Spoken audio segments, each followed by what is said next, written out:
Leah's case stands as a poignant reminder of a troubling reality facing our communities, particularly in Texas and Louisiana, where a serial kidnapper courageously evaded law enforcement for months, preying on young girls. This alarming situation underlines a rising tide of fear that grips families and neighborhoods alike.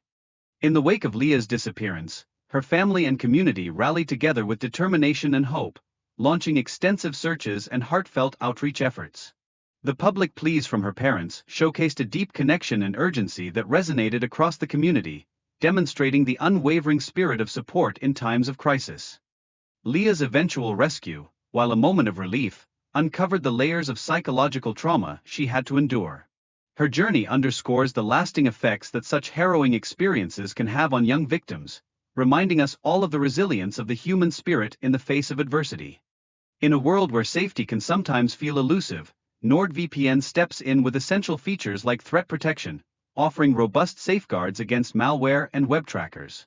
This invaluable tool ensures that your personal information remains protected, allowing you to navigate the online realm with confidence. Leah's story serves as a crucial illustration of the risks associated with engaging strangers and the urgent need to remain vigilant in our surroundings. It vividly reminds us that personal safety is paramount, especially in a world filled with uncertainties. The psychological toll of abduction weighs heavily on young individuals, and Leah's experience exemplifies the necessity for enhanced education on recognizing and responding to potential dangers. We must empower our youth to be informed and prepared, enabling them to navigate their environment safely. From Leah's initial fear of her captor to the profound psychological impact of her captivity, her story shines a light on the traumatic experiences individuals face in such dire situations. Her unwavering concern for her family's safety further illustrates the deep emotional bonds that anchor us. As Leah contemplates the possibility of escape, she finds herself caught in a battle between the yearning for freedom and the trepidation of the unknown that lies outside. In those moments, her thoughts gravitate toward her family, igniting a fierce resilience that propels her forward. By documenting her captivity through photographs and notes, Leah not only creates a coping mechanism but also gathers crucial evidence for her journey ahead. Her determination to outsmart her captor exemplifies her remarkable resourcefulness and unyielding spirit. The tension escalated dramatically as law enforcement confronted the suspect, shining a light on the inherent dangers officers face while protecting our communities. Leah's courageous decision to escape amidst the chaos stands as a powerful testament to her bravery and resilience. Reuniting with her family after the ordeal provided Leah with a wellspring of comfort and support. This touching moment illustrates the indispensable role that familial bonds play in the healing process, reminding us of the strength found in love and connection. Years later, Leah's journey from trauma to triumph unfolds as she transforms her painful experience into a beacon of hope and resilience. Her dream of becoming a marine biologist symbolizes not only her personal victory over adversity but also the limitless possibilities that await when we embrace our strength. Where are you going now? Are you driving up there? This is the father of Leah Henry, the 11-year-old girl who was abducted on May 1st, 2001. Minutes before this footage was filmed, Tim received a call from the FBI. His daughter has been found, but he doesn't know more. March 4th, 2001, 200 miles away from where Leah lives, 9-year-old Nikki is playing outside her home in San Antonio when she's abducted in broad daylight. After a massive ground and air search from police in the community, the girl reappears in front of her mother's house. Her captor dropped her off before he disappeared. April 16th, 1 month later, 11-year-old Lisa is playing jump rope with her sister in her front yard when a man snatches her off the street. The horrified young sister describes the suspect as a white male driving a white hatchback. 2 weeks later, the girl reappears. Her captor vanishes.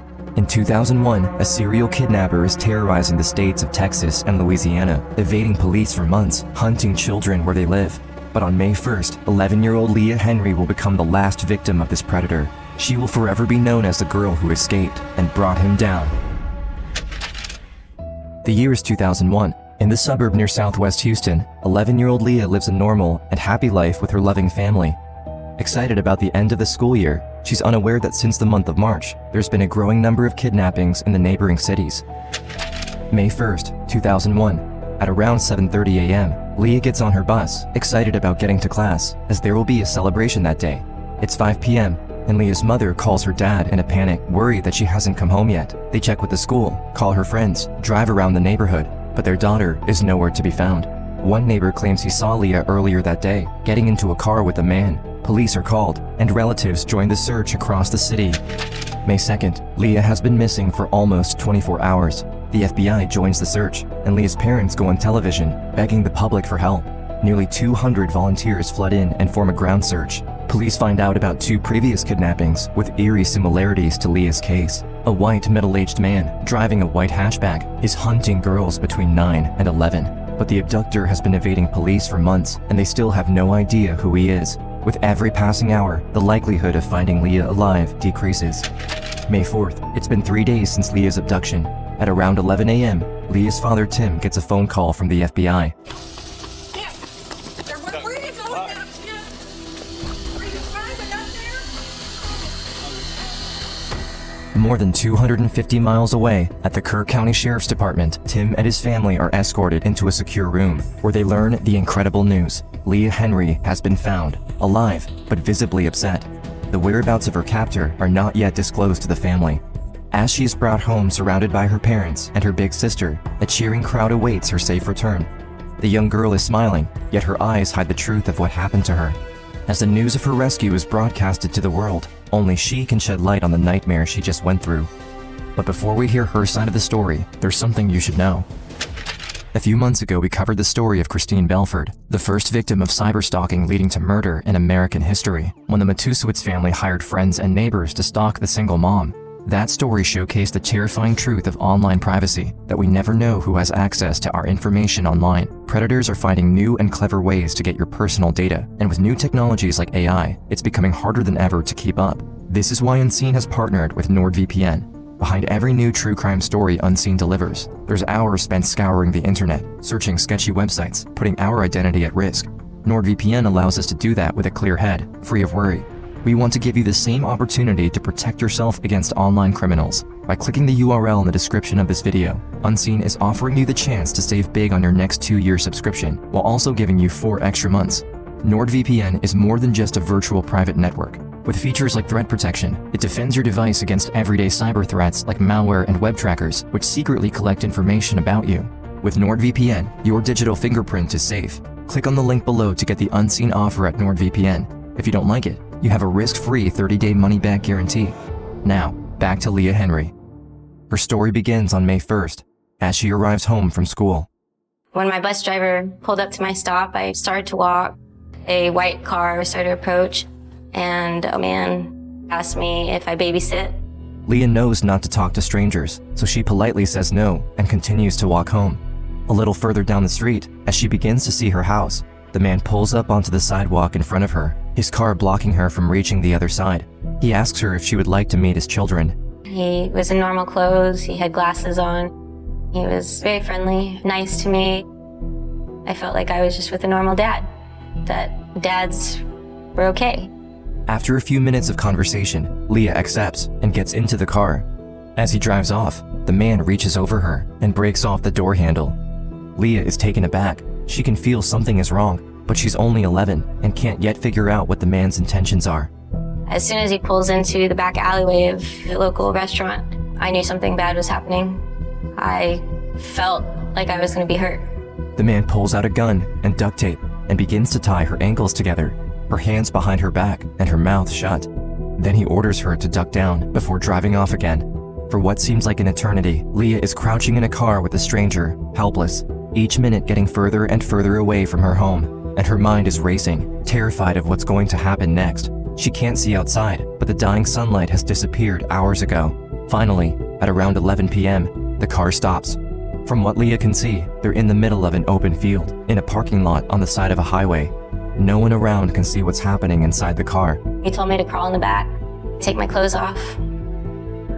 I didn't know what was happening to me. I tried to scream, I tried to grab things that could, if I pinched it hard enough, every other bit of pain would go away. But when he was done, I started crying. As they get back on the road, the car isn't going very fast, and she considers the broken handle of the car door. She doesn't know if she can force it open, but this could be her only chance to escape.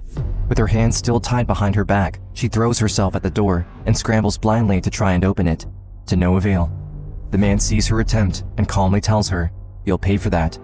Not long after, he pulls over again and, as he puts it, punishes her for her behavior. He makes it clear that if she gets caught again, the punishment will be severe. At that point, after everything had happened, I just felt like giving up. I felt like this was going to kill me.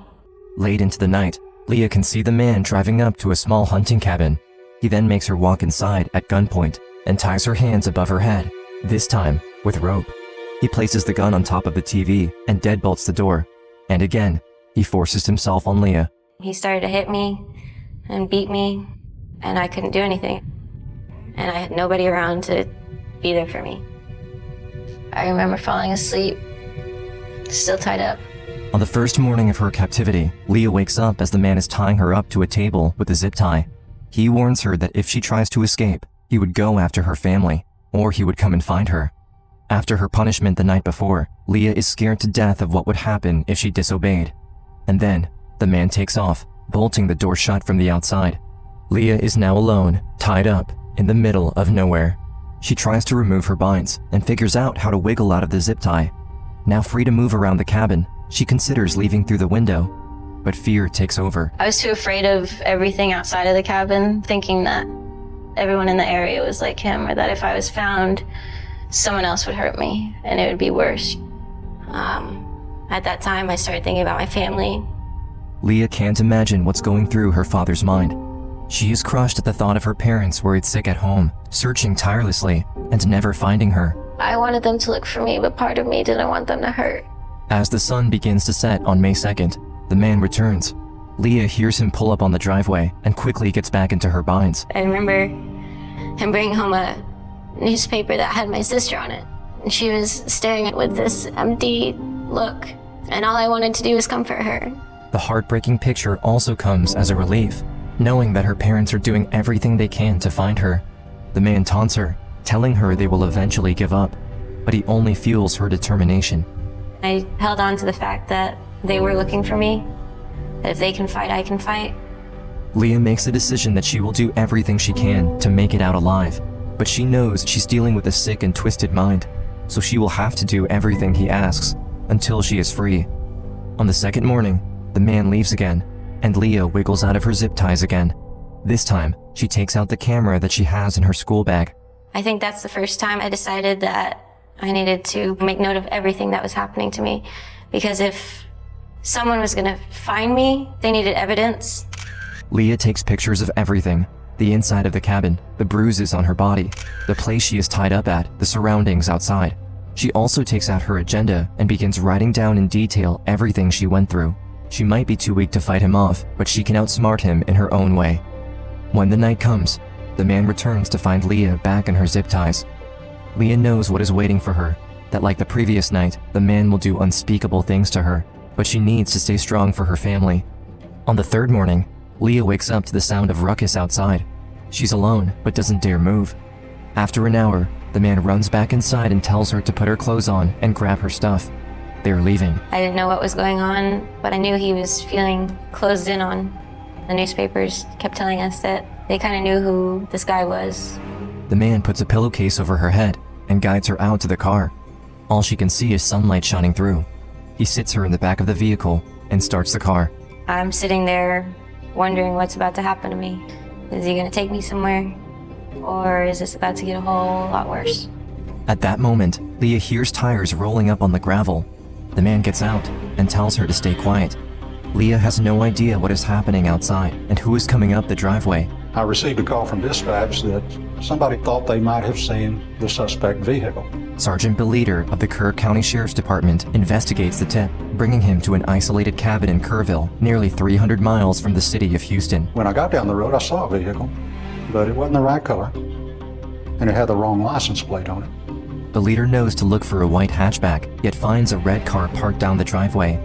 What he doesn't know is, just minutes earlier, suspect Gary Dale Cox was painting his car from white to red. Sergeant Beleder is about to leave, but he has no idea he's just a few feet away from the serial kidnapper. I saw somebody in the car. I thought, well, I'll go tell them what I'm doing on their property. As the police officer approaches the parked vehicle, the man gets out of the car. With a gun in his hands, Leah is crouching inside, out of sight. She can hear a stranger's voice yelling, "Drop the gun," over and over. She knows it's a cop, but she's afraid, terrified that there's going to be a shootout. Leah remains still, waiting. She can hear the footsteps of the man moving away from the car. Her mind is racing. It all happened so fast that I really had no time to think, and I just did it. Next thing she knows, she's running outside toward the cop car. If anyone shoots, she will be in the crossfire, but she doesn't stop. When the leader tells her to get in the back seat, she doesn't hesitate. My mind is going 90 miles an hour. I felt like my best course of action then was try to get out of there. As he's driving backwards down the driveway, Leah hears gunshots. The officer tells her to duck down, expecting any second a bullet to hit the vehicle. Then he grabs his police radio and calls for backup. I said, I've got the girl and I'm leaving. 300 miles away, in Houston, Leah's father Tim gets a phone call from the FBI. We found her. She's alive.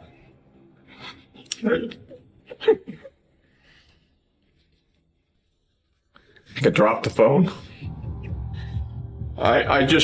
We just jumped up. Police officer was there. Within 5 minutes, we were out of the house, down to the FBI headquarters. A local pilot volunteers to fly Tim and his family the 300 miles to Kerrville. At the same time, Leah is escorted back to the sheriff's department in a police car. I don't know if I felt safe yet. And I think what I needed was to be held by my family, because that was the only thing that was going to make me understand that it was truly over. At the Kerr County Sheriff's Department, Leah is reunited with her mom and dad and her big sister. Tim hugs his daughter tightly, relieved to finally have her back. I don't think I've ever been that happy. And that's true. I can't ever think of another moment in life that has brought that kind of joy to me.